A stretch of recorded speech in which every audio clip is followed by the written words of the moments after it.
Өлкөбүздүн жалпы аймагынын 46%-ын жайыттар ээлейт. Анын ичинде аянтты 472 000 гектар аянтты ээлеген Суусамыр жайлоосунда 6 гана бадалдарынын аянты кескин өсүүдө. Акыркы 15-20 жылдын ичинде эле 14 000 гектардан 24 000 гектарга өсүп, жайыт аянты кыскарууда. Кыргыз экономикасы жана элдин жашоо турмушу үчүн жайыттардын ролун айтпаса да түшүнүктүү. Союз мезгилинде жайыттарды гербицидтер менен дарылап, пайдасыз өсүмдүктөрдүн жайылышына каршы иштер жасалып келген. Бүгүнкү күндө Суусамыр жайлоосун 6 гана бадалдарынан тазалоо керекпи? Бул багытта эмне иштер жүрүп жатат? Азыркы учурда ошол биздин айыл чарбамыздын көйгөйлүү маселеси бул Суусамырдагы өсүп аткан 6 гана карагана деп коет да, бадалдар. Бул бадалдар боюнча биз да өзүбүздүн иштерибизди жүргүзүп, ушул багытта иштерди алып барып атабыз. Эң негизгиси бул бир жагынан караса жанагы экологдор, токой багытында иштеген адистер жакшы өссүн, бул токой фондуна кирет, экологиянын өзгөрүшүнө ушундай болуп атат деп экологдор айтып атат. А бирок биздин жайыт кыскарып атат. Суусамыр жайлоосунун жайыт кыскарат. Ошондуктан биз ушул боюнча ар түрлүү эксперимент иштерин жүргүзүп көрдүк да. Муну кандай жоготуш керек? Биологиялык жол менен, химиялык жол менен, механикалык жол менен деп 3 жолду тандап көрдүк. Химиялык жол менен хим препараттарды колдонолук десек, экологдор бизге уруксат бербейт, академиялыктан уруксат бербейт. Биз ошон үчүн аны колдоно албайбыз. Биз өзүбүзгө атайын бир эксперимент жүргүзүү үчүн аянтты бөлүп алганбыз, аны менен ошол химиялык жолду колдонуп көрдүк. Биологиялык жол ал аябагандай убакытты көп талап кылчу учур, ошондуктан биологиялык жол мындай атпадайт. Анан кийин биологиялык жол, биологический препараттарды колдонуш керек да. А тиги химиялык жолдон химический препараттарды колдонуш керек да. Атай химиялык препараттар Гарландекс деген механический жол менен да байкап көрдүк. Механический жол менен байкап көрсөк, бул абдан мындай тамыры 6-8 метрге кеткен ползучий тамыр болот экен да. Биз аны кыркып көрдүк. Кыркып көргөндөн кийин кайра эле жаңылануу пайда болуп атат да.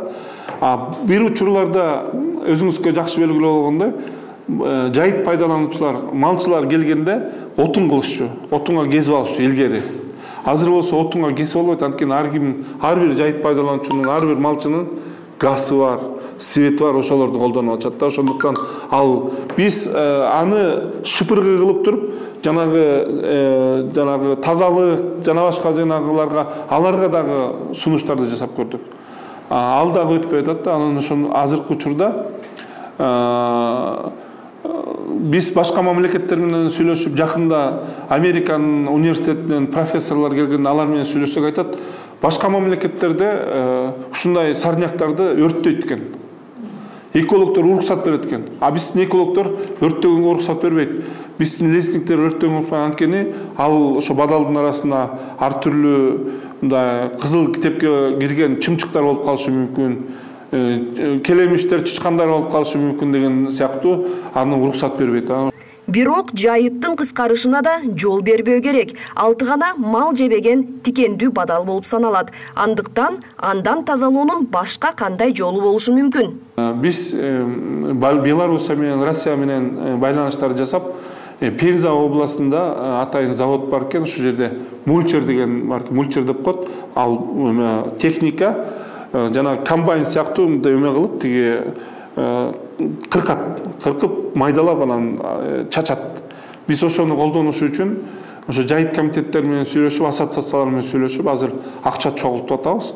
Ошол акча чогултуп алган акчанын негизинде сатып алып, азыр эксперимент жасап көрөлү деп атабыз. Ошол если ушунчалык пайдалуу болсо, жакшы болсо, аны биз дагы көбөйтөлү деп атабыз. Белоруссияда Амкадор деген атайын компания бар экен, аякта дагы ошол атайын комбайндарды чыгарат экен, алардын баалары абдан кымбат экен, ошондуктан биз ошол Россиянын Пенза шаарында чыккан атайын ошол техниканы сатып алалы деп атабыз. Ошол техниканы колдонуп биз 6 гана караганага каршы иштерди жүргүзөбүз. Бирок бул алтыгына карагандарны экологдордун айтканына караганда бул климаттын өзгөрүүсүнө жараша бул пайда деп алар өзлөрүнүн тиги аныктамаларын берип атышат да, корутундуларын. Токойчулар алар өзлөрүнүн корутундуларын берип атат. Биз бул лесной фондко кирип атат. Жакшы, эгерде тоо жээктеринде көбөйсө, жанагы оползундар, жер көчкүлөр болбойт, катуу кармап калат. Суу жээктеринде өссө болот, алардын баары жанагы дарыялардын башка жак нукка бурулуп кетпеш үчүн жакшы пайдаларын тийгизет. Бирок жылдан жылга суусамырдын жанагы эмеси тиги аянты кичирейип баратат, кыскарып баратат. Ошондуктан биз ошого мындай абдан тыкыр карап өзүбүз ошо көңүл буруп атабыз.